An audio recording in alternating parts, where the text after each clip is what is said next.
প্রয়োজন যার পুড়িয়েছে আশ্রয় কি তার বৃদ্ধাশ্রম। একটা গল্প হয়তো আমরা অনেকেই শুনেছি।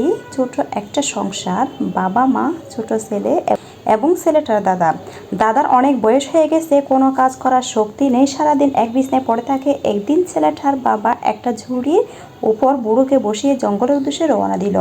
যাচ্ছে বেশ কিছু দূর যাওয়ার পরে ছেলেটা হঠাৎ তার বাবাকে জিজ্ঞেস করলো, বাবা, তুমি দাদুকে জুড়িতে করে কোথায় নিয়ে যাচ্ছ? তোমার দাদুকে আমরা এখন জঙ্গলের ভিতর রেখে আসবো। বাবা উত্তর দেয়। কেন? ছেলেটা অবাক হয়। কারণ তোমার দাদু বুড়ো হয়ে গেছে, কোনো কাজ করতে পারে না, আমাদের কোনো উপকার লাগে না, শুধু খায় আর ঘুমায়। কী লাভ তাকে বাসায় বসিয়ে বসিয়ে খাওয়ানো?